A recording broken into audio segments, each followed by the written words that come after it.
Rogo-vos, pois, irmãos, pelas misericórdias de Deus, que apresenteis o vosso corpo por sacrifício vivo, santo e agradável a Deus, que é o vosso culto racional. Então, adorar a Deus tem que ser de forma racional. Nós devemos saber o que nós estamos fazendo. Nós precisamos saber para onde nós estamos indo. Nós não temos que andar cegamente. Verso 2, e não vos conformeis, em outras traduções diz, não tomem a forma do mundo. Não vos conformeis com este século, mas transformai-vos pela renovação da mente. Quando eu não era de Jesus, e eu passei a ouvir sobre o Evangelho, assim como eu creio que todos vocês aqui, houve uma renovação da mente. E a renovação da mente, ela não pode ser somente como uma informação que nós recebemos. Ela tem que ser colocada em prática. E isso mostra que nós, a partir do momento que cremos em Jesus, passamos a viver uma vida a partir disso. Então, eu mentia, não minto mais. Eu roubava, não roubo mais. Eu matava, não mato mais. E a gente sabe que o Evangelho tem tudo para dar errado. Não existe nenhuma religião, fora o cristianismo, que transforma um homem ruim em um homem bom. Não tem. Todas as possibilidades do cristianismo dar errado, pela qualidade de pessoas que estão dentro do cristianismo hoje, eu estou falando de toda a igreja, não teria como dar certo. Nós temos ex-ladrões, ex-prostitutas, ex-feiticeiros, ex-não sei o quê.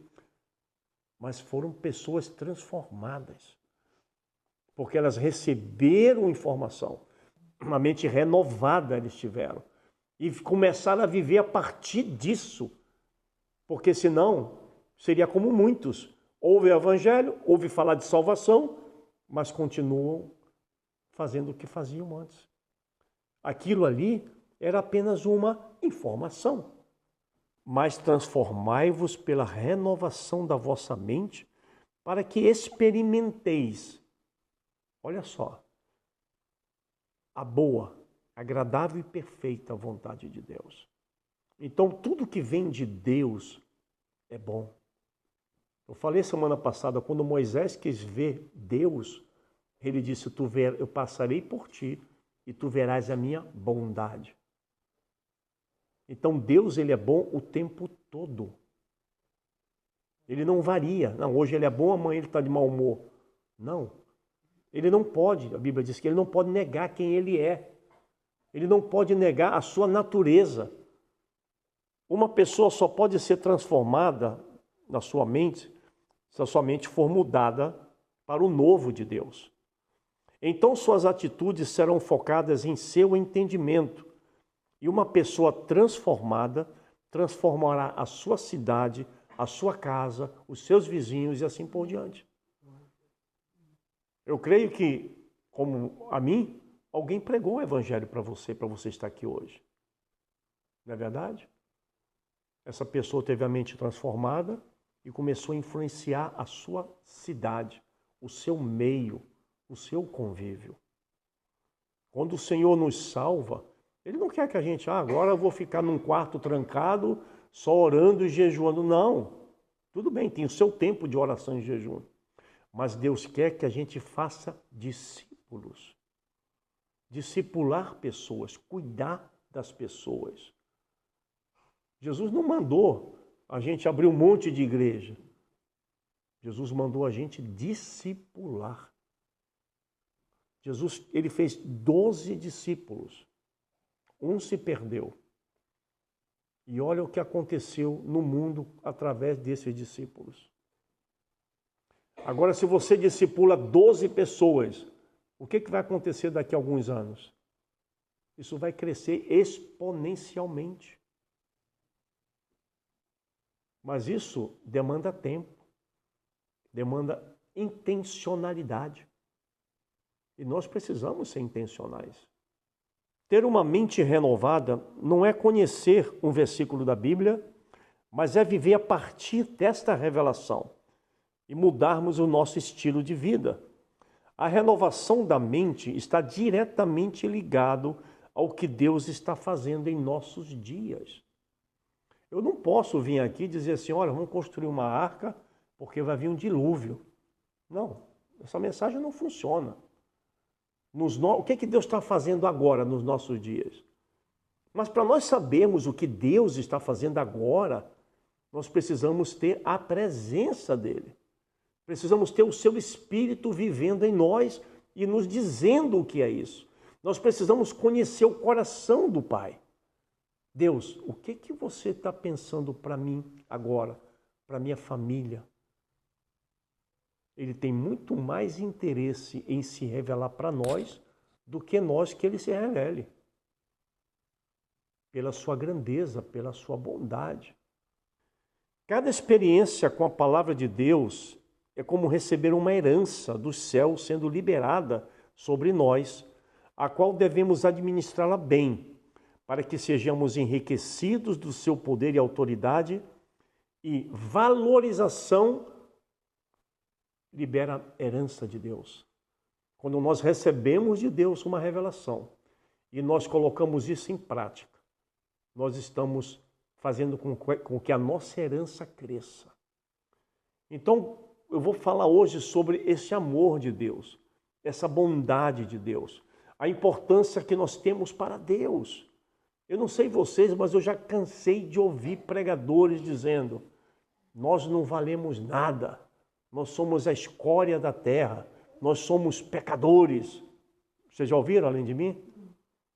Mas será que isso é verdade? Será que nós não valemos nada? Eu vi um pastor sendo confrontado por um homem PhD em teologia. E ele veio com essa frase, não valemos nada. Ele disse, tinha um quadro na parede, ele disse, imagina que você pintou esse quadro. Essa sua obra-prima, esse quadro. E para elogiar você, eu vou denegrir o quadro. Eu vou dizer que o quadro é muito feio, que o quadro não presta, que quem pintou não sabe o que está fazendo. Eu estaria engrandecendo você? Eu estaria dizendo que você só faz coisa ruim. Que você não é competente para fazer alguma coisa boa. Correto? Agora, se eu disser que o quadro é maravilhoso, eu estou engrandecendo o pintor. Quem o fez? Paulo, quando escreve as cartas para Éfeso, pode abrir a Bíblia, Coríntios, Éfeso, Gálatas, todos, ele começa assim, aos santos que estão em Éfeso, aos santos que estão em Gálatas. Ué, mas nós não somos miseráveis pecadores? Por que ele não falou, vocês que não valem nada? Porque não é verdade. Isso é o que Satanás quer que a gente pense. E o grande problema nosso é que a gente vive uma vida tão pequena e limitada devido ao que aconteceu com o pecado, que a gente se atém a acreditar nisso.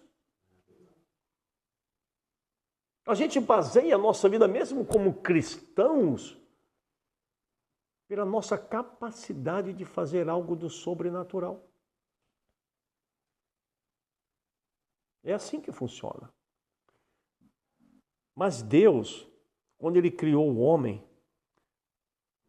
Ele criou este homem à sua imagem, conforme a sua semelhança. Você lembra o que eu falei, que Deus, o Pai, Ele gestou Jesus? Ele gerou. Está na Bíblia isso, eu não estou inventando. Ele gestou Jesus.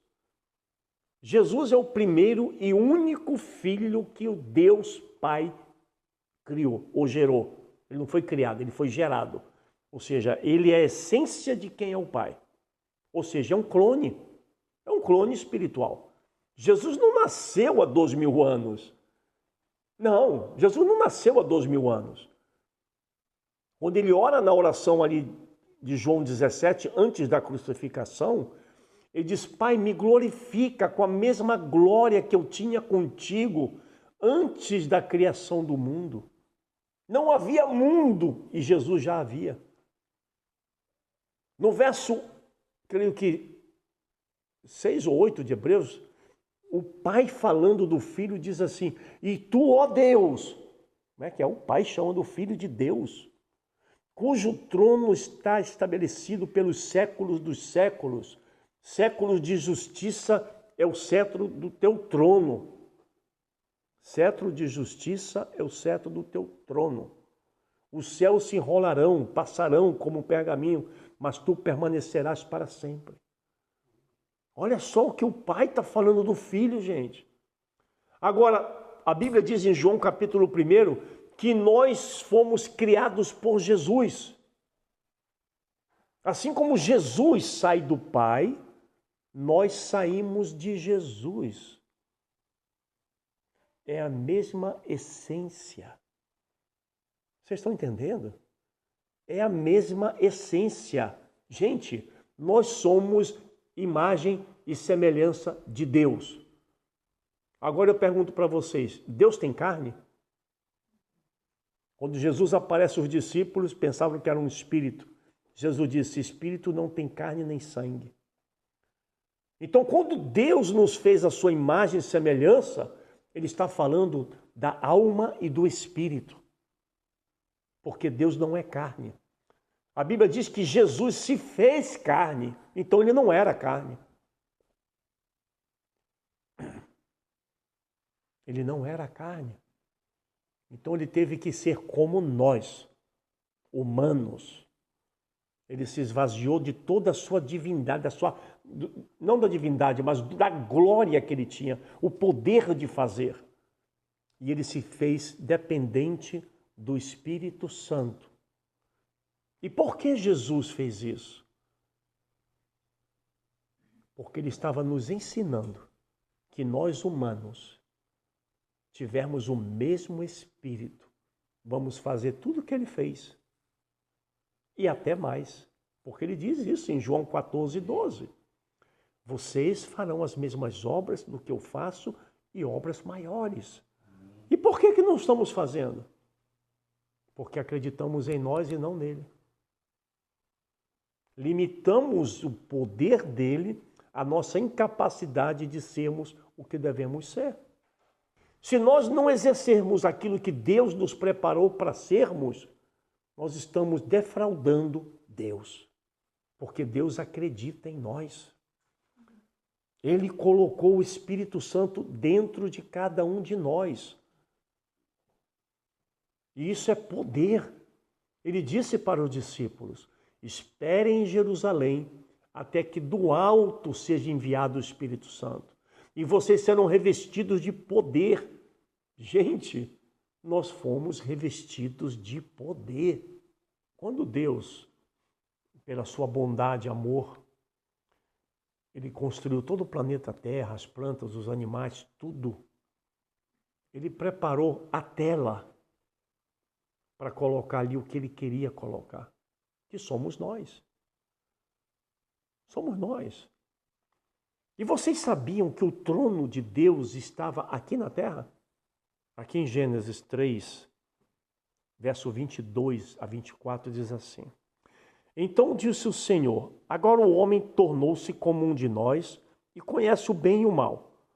Não suceda que estenda a mão e tome também da árvore da vida, coma e viva eternamente. Por isso o Senhor Deus o mandou para fora do jardim do Éden, para cultivar o solo, do qual fora tirado. E havendo expulsado o homem, pôs a leste do jardim do Éden os querubins e uma espada flamejante, que se revolvia por todos os lados para guardar o caminho da árvore da vida. Olha o que diz o Salmo 99, verso 1. O Senhor reina, tremam os povos. ele está entronizado entre os querubins. Aonde está o trono de Deus, há querubins. É igual o presidente da República. Onde ele está a guarda pessoal dele. Se tem a guarda pessoal, ele está lá. Vocês entenderam? Deus, quando ele criou o homem, ele criou o homem para fazer da terra uma grande família para ele. Aqui estava o Pai, estava o Filho e o Espírito Santo. Ele quis criar uma grande família como ele. A Bíblia diz que ele coroou um homem de glória. Olha só. Assim como Deus, ele falou e as coisas aconteceram, você não acredita que nós também poderíamos falar e as coisas acontecerem? Amém. Se nós somos filhos de Deus, nós temos o mesmo Espírito que estava sobre Cristo. E ele falava e as coisas aconteciam. As tempestades, os ventos paravam, as ondas se acalmavam. E ele disse que a gente ia fazer isso e até mais. Então nós vamos frustrar Deus? O que Deus está fazendo? Nos mostrando que nós somos capazes. Nós somos capazes de fazer. Deus nunca tira algo de nós, que ele tirou Jesus, ele levou para o céu, para mandar algo pior. Não. Jamais. Quando Deus tira algo de nós, ele quer dar algo melhor. Amém. E ele disse, ele mandou o Espírito Santo. Jesus disse, ele vos guiará em toda a verdade. E ele está nos guiando. Ele é o nosso guia. Guia para onde, pastor? Para fazer a vontade do Pai. Para realizar as obras do Pai. Jesus disse que a fé é como um grão de mostarda. O que ele está dizendo? Cara, a fé é uma semente. E ela precisa ser semeada. Então, quando eu comecei a orar por pessoas doentes, ninguém era curado, gente. Olha, para umas 100 pessoas, ninguém era curado. Aí o inimigo vem assim e diz assim, cara, não é para ti. Isso não é para ti. É para os outros, para ti não é. Aí quando Deus me deu o dom, me concedeu essa graça de orar por doentes, o diabo veio com outro assunto. Cara, agora tu é o cara. Se tu não estiver no lugar, ninguém é curado. Ele muda o discurso dele. Porque o inimigo sempre quer destruir a nossa natureza, que é a natureza de Deus. Não sermos sempre humildes, não tirar a glória de Deus, querer tirar, que ninguém tira a glória de Deus, né? Isso é ilusão, ninguém tira. Mas quer se vangloriar, perder o nosso galardão. A Bíblia diz que não existe amor maior do que aquele que dá a vida por seu amigo. Jesus estava falando que ele ia dar a vida dele. Mas no momento que eu paro, Elvira, para conversar contigo, te dar um aconselhamento, eu estou dando a minha vida para ti, tu concorda? Porque é um tempo que eu nunca mais vou ter de volta. Ela não tem como me devolver o tempo. E a vida da gente é composta de tempo. Então, no momento que a gente para amar uma pessoa, e amar é fazer algo por ela, né? A distorção de amor que o mundo tem, não é a de Deus. A Bíblia diz que Deus amou o mundo. E aí o coração dele bateu mais forte? Não. De tal maneira que ele enviou o seu único filho para morrer por nós. Porque o amor requer uma atitude. Tem 5 formas de você demonstrar amor. Não sei se eu vou me lembrar aqui. A minha é servir. Aí tem dar presente, tem outro que é palavra de afirmação, outros que é afeto, é carinho, e o outro eu não me lembro. 5 maneiras. E Deus, ele tem essas 5 maneiras nele. Deus tem essas 5 maneiras nele, porque ele não tem amor. A Bíblia diz que Deus é amor. E quando Deus viu o homem perdido, a família dele perdida, ele tomou uma atitude. Eu preciso resgatá-los. O pecado, eu não posso chegar perto, porque o pecado não pode. Se eu chegar perto, eles vão morrer. Então o que ele fez? Vai enviar Jesus. Quando Jesus aparece para João Batista, ele olha e diz assim: este aí é o Cordeiro de Deus, que tira o pecado do mundo, tira o pecado. Porque no Velho Testamento o cordeirozinho não tirava o pecado, ele só cobria, como essa manga está cobrindo o meu relógio. A pessoa saía do tabernáculo de Moisés com a mesma vontade de pecar, porque aquela vida daquele animal não podia me ajudar. Mas a vida de Jesus pode, porque ele libera sobre mim o Espírito Santo. Então, eu sou vencedor. Isso mostra o quê? O amor de Deus por nós. A nossa importância. Quando Deus olhou lá do céu para Pedro, que ainda estava vivendo uma vida de qualquer maneira, ele viu o quê? Ele viu um diamante. Um diamante único. Ele disse: eu vou lapidar o Pedro, ele vai ser um brilhante. É assim que Deus nos vê. O inimigo, ele sabe o que nós fizemos e até o que estamos fazendo. Mas ele não sabe o que Deus vai fazer com a gente. E Deus, quando ele olha para uma pessoa, ele vê o fim das coisas. Porque a Bíblia diz que ele conhece o fim das coisas antes de começarem. E é cada ser humano na Terra. Deus tem um projeto. Deus tem um plano. E te garanto que não é ficar sentado. É tornar esse mundo melhor. É trazer o reino dele na Terra. A Bíblia diz que o reino de Deus é paz, justiça e alegria no Espírito Santo. Então o povo de Deus tem que ser alegre. Por quê? Porque é alegria. O que é trazer a justiça? É ir contra tudo aquilo que é contrário à vida eterna. Uma enfermidade que vai matar uma pessoa é uma injustiça. Essa pessoa ainda tem anos de vida. Por que nós não vamos ali e trazemos o reino de Deus? A justiça de Deus. Enfermidade, eu te ordeno, em nome de Jesus, sai dessa pessoa agora. É o que Deus quer. Eu tenho 3 filhos. Se o meu filho errou, precisa ser consertado, eu não vou colocar, eu que sou humano, eu não colocaria nunca um câncer em um dos meus filhos. Jamais. Será que Deus é tão pequeno que ele precisa trabalhar com um câncer para mudar o caráter de um homem?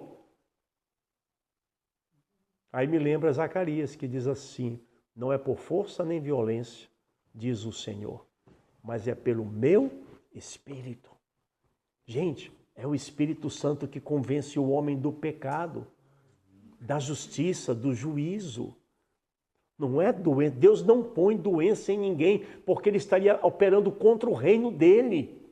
Por que ele daria um dom de cura, um dom de milagre, para curar algo que ele mesmo jogou lá dentro? Não faz sentido. Se é mal, não veio de Deus. A Bíblia diz que Deus não tenta ninguém e de ninguém é tentado. Deus não faz o mal. Ele é bom o tempo todo. E ele nos ama. Então os querubins estavam ali no paraíso. Em João 17, 22 a 24, diz assim: eu lhes dei a glória que me deste. Jesus falando com o Pai. Ele nos deu a glória que o Pai deu para ele. Olha a importância que nós temos. Para que sejam um, assim como nós somos um. Eu neles, tu em mim, para que eles sejam levados à plena unidade, a fim de que o mundo reconheça que me enviastes e os amastes, assim como me amastes. Você viu o peso disso aqui?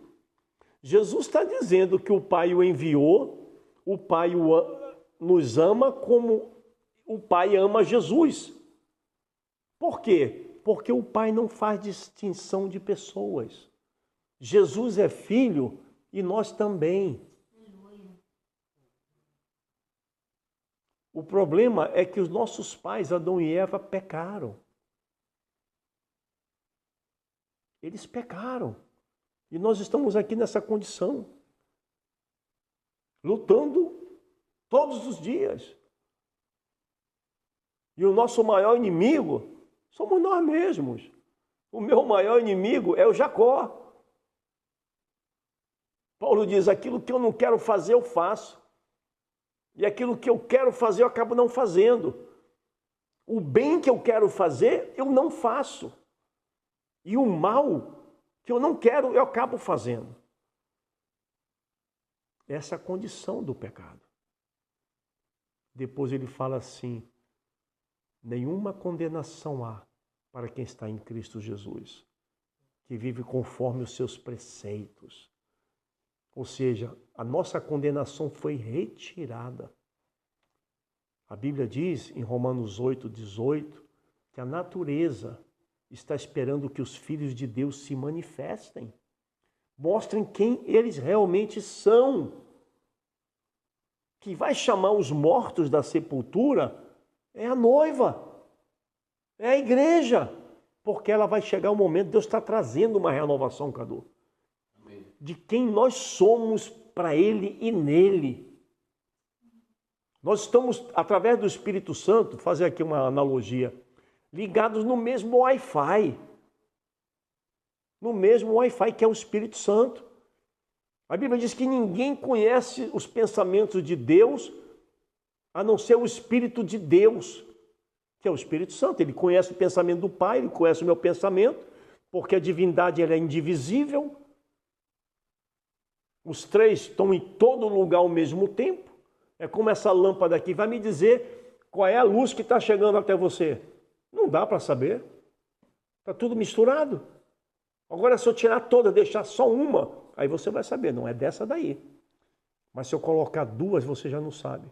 Três, você já não sabe. Então Jesus disse, aquele que me ama guarda os meus mandamentos. Meu Pai o amará. E viremos, plural, e faremos nele morada. Então nós temos a presença do Pai, do Filho e do Espírito Santo. Não tem como dividir. É como dizer assim, não, Deus o Pai, ele é onipresente, mas aqui na terra ele não é. Não tem como. Não, mas Jesus está sentado à direita do Pai, ele é Deus também, porque o Pai disse que ele é Deus, né? Filho de Deus é Deus, filho de peixe é peixe, mas ele não é onipresente aqui. Não faz sentido. Então, se Jesus disse assim, quem tem o Filho, tem também o quê? O Pai. Porque é indivisível. Mas quem não tem o Filho, não pode ter o Pai. Por quê? Porque Jesus é a porta de entrada para termos acesso ao Pai. Sem Jesus, nós não podemos acessar essa grandiosa maravilha que é Deus. Ele é a porta, ele disse, eu sou a porta das ovelhas. Aquele que entrar por mim, entrará, sairá e encontrará pastagem. Verso 24, Pai, meu desejo é que aqueles que me destes estejam comigo onde eu estiver, para que vejam a minha glória, a qual me deste. Pois me amastes antes da fundação do mundo. Então Jesus estava na terra, orando, falando que o Pai já havia amado ele antes que existisse mundo. E tem gente que pensa que Jesus nasceu há 2000 anos. E não é pouca gente, não é muita gente. Nem tem ideia que Jesus é Deus, todo-poderoso, igual o Pai. Quando Jesus criou a terra, os céus, está lá em Colossenses, capítulo, não sei se é 1 ou 2, tudo foi feito por Ele, para Ele, por meio dEle, nada do que foi feito se fez. Ele fez o que é visível, o que é invisível, principados, potestades, soberanias, tudo foi feito por Ele. Então Ele é muito poderoso. E da onde vem esse poder? Do Pai. Vem do Pai. O Pai libera para o Filho. Pode pegar aqui a minha herança, ó. Eu te dou. Agora, o Pai libera só para Jesus isso? Não. Está a nosso dispor. Jesus disse assim, olha, vá para casa com esse versículo. Tudo é possível ao que crê. Nós temos que pedir a Deus esse nível de entendimento e de fé. Senhor, renova a nossa mente. Gente, a gente está chegando num momento do mundo em si, e a gente está vendo os acontecimentos. Está se preparando para a vinda de Cristo. O mundo está se preparando para a volta de Jesus. Lembra que o homem lançou o trigo na sua terra e veio um inimigo e semeou o joio? E aí os empregados disseram assim, tu quer que a gente vá lá e arranque o joio? Ele disse, não, para que não arranquem o trigo junto, deixa que cresçam. Então o bem vai crescer, mas o mal vai crescer também. Então o mal está crescendo, o joio está crescendo. E nós temos que crescer também, senão a gente vai ser abafado pelo joio e confundidos com o joio no dia da colheita. A diferença do joio para o trigo são os frutos, porque o trigo produz semente dentro da palha. E quando ele produz a semente, a diferença é só essa. Ele pendula, ele faz isso, ó. Ele cai com o peso. Então, o crente que tem fruto, que é a palavra de Deus, ele primeiro que baixa a cabeça, é humilde. Ele reconhece a glória de Deus na vida dele.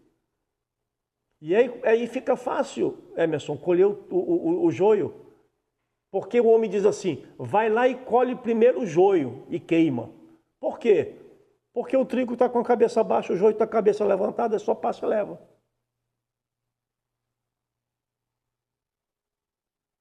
Nós temos que ser trigo, produzir frutos. E frutos que permaneçam. Lucas 22, 29. Assim como o meu Pai me confiou um reino, eu também o confio a vocês. Está na nossa mão o reino de Deus. Está na nossa mão. Jesus já foi, ele já fez a missão dele aqui, que era morrer por nós. Já enviou o Espírito Santo. E nós vamos fazer o que com isso? O que nós vamos fazer? 1 João, capítulo 1, versículo 1 e 2. Vede que grande amor nos tem concedido o Pai, a ponto de sermos chamados filhos de Deus. E de fato somos filhos de Deus. Por essa razão, o mundo não nos conhece, portanto não o conheceu a Ele mesmo. Amados, agora somos filhos de Deus, e ainda não se manifestou o que haveremos de ser. Sabemos que, quando Ele se manifestar, seremos semelhantes a Ele, porque haveremos de vê-lo como Ele é. Agora, muita gente pensa que quando Ele se manifestar, veremos como Ele é que a gente vai olhar para a pessoa de Jesus. Eu tenho outro entendimento disso. É quando Deus mostrar, quando nós tivermos o entendimento de quem é Jesus na nossa vida, então nós seremos como ele é. Porque para aquilo que você olha, você se torna igual. Você lembra da história de Jacó com as ovelhas de Labão? O que ele fazia? Ele colocava galhos pintados lá na frente do bebedouro e só nascia ovelha malhada. As ovelhas olhavam enquanto os carneiros estavam cobrindo elas e elas reproduziam o quê? Aquilo que elas estavam vendo. E nós somos essas ovelhas que estamos sendo impregnados pelo Espírito Santo. Então, se nós olharmos para Jesus, quem ele é, como ele é, aqui está na Bíblia escrito como é que ele é, nós vamos ser como ele é. Nós vamos gestar Jesus e reproduzir na nossa vida esse Jesus. As obras que ele fez, obras maiores. Se Jesus ressuscitou Lázaro com 4 dias, você já viu alguém com 5 dias levantar da cova? Ele disse, vai ser a obra maior. Ele está nos desafiando. Ele está dizendo para nós, tem mais de onde veio. Ei, Emerson, tem mais de onde veio. Elvira, tem mais de onde veio. E aí a gente pensa, mas quem sou eu? Vou dizer, filho ou filha de Deus. Amém. Igual Jesus. Você não está pecando quando diz eu sou filho de Deus, eu sou filha de Deus. É o que nós somos. Efésios 2, 18 e 19. Por quê? Por ele, Jesus, ambos temos acesso ao Pai em um espírito.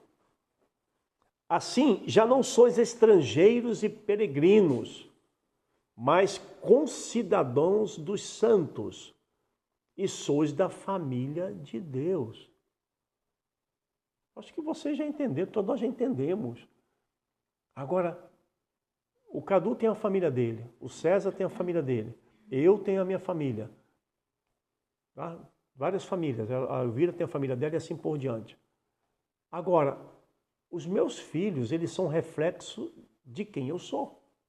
Os teus filhos, Cadu, são reflexo de quem você e a Helene são. Porque a tua forma de ser foi vista pelos teus filhos. Jesus disse, o que eu vejo o meu pai fazer, eu faço. Então hoje, o teu filho está fazendo o que ele vê tu fazer. Se tu fosses uma pessoa ruim, ele também pegaria esse exemplo e seria uma pessoa ruim. Mas se o nosso pai é bom, por que não fazemos as mesmas obras? Ah, porque eu não tenho poder. Mas o poder está à nossa disposição. O Espírito Santo é uma bomba atômica. Gente, a gente pode mandar parar de chover e mandar chover. Mas quando a gente fala, Elvira, não é a tua boca que está falando, é o teu espírito. Eu estou fazendo isso aqui porque Jesus falou que eu vou fazer. E aí a gente começa a desafiar, começa a correr risco. E as coisas começam a acontecer. Tem uma mulher na África, está pregando até em São Paulo, a Harry Baker. Essa mulher orou por 1000 pessoas surdas. Ninguém foi curado. Hoje ela ora e 100% são curados. Você já orou por alguém surdo? Orou por alguém cego?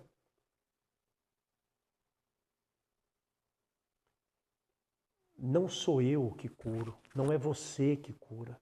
É aquele que está em nós. É Ele que cura. Ele que faz as obras. Agora eu preciso, além de todos os dons, ter um caráter como o de Cristo. É coragem. É. Gente, é desafiante.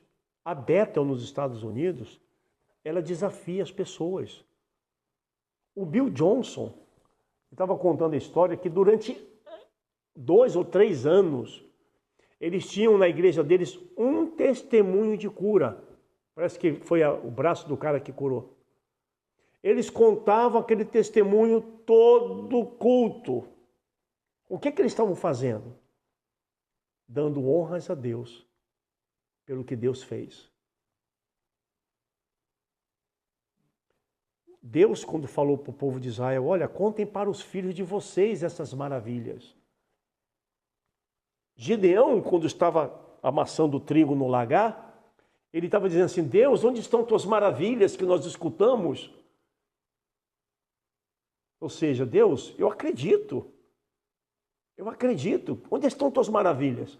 Aí Deus faz ele ganhar uma guerra com 300 homens, que era impossível.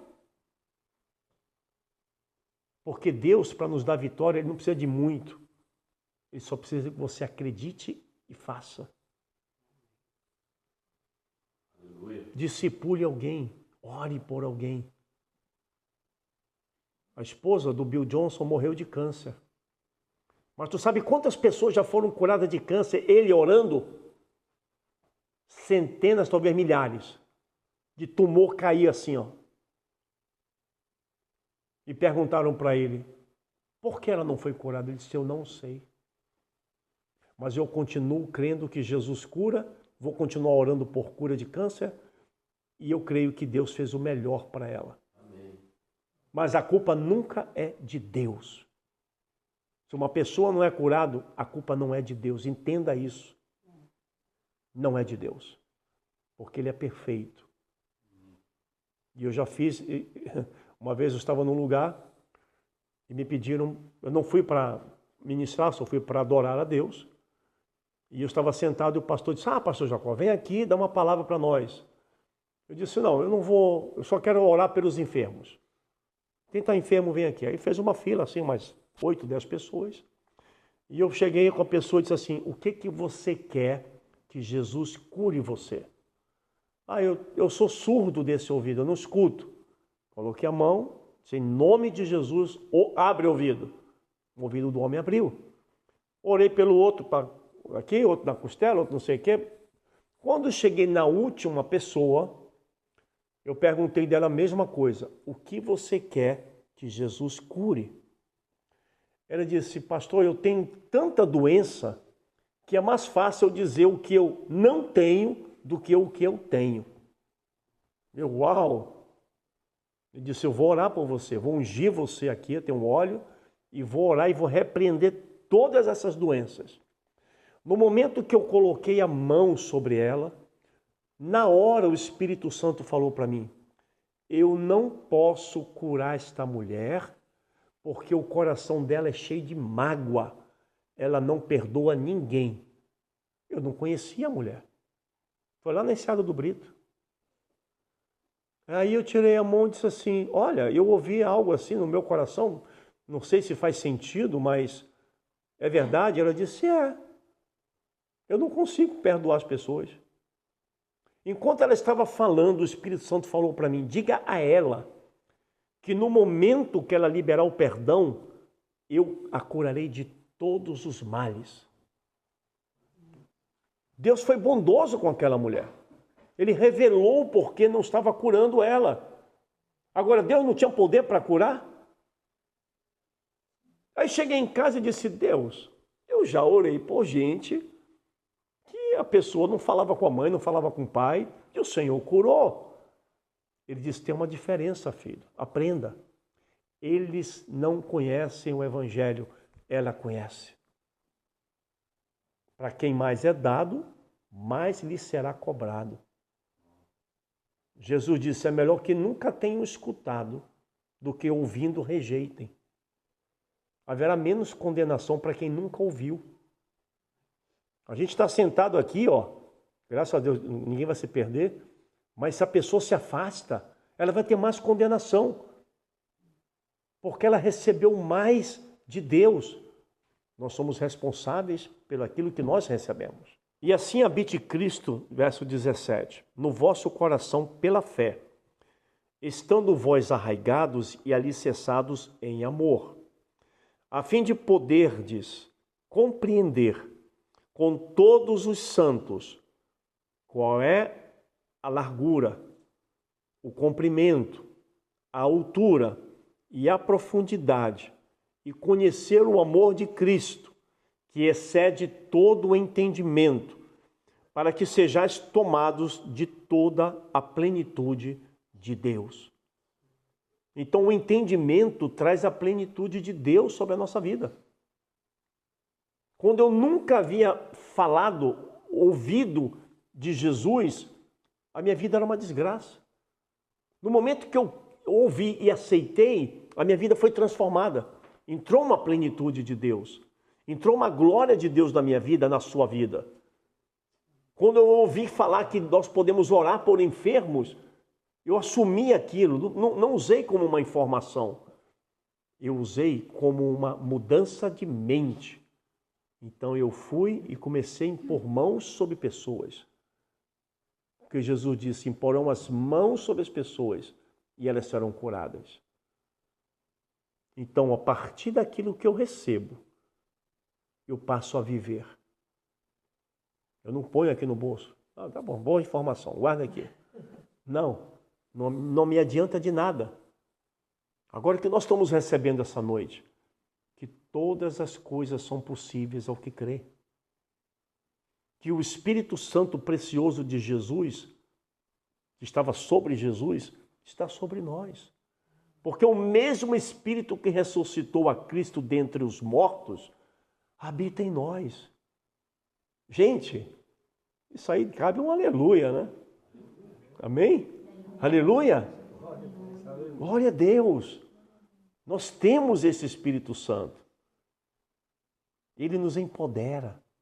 Ele nos capacita a não pecar.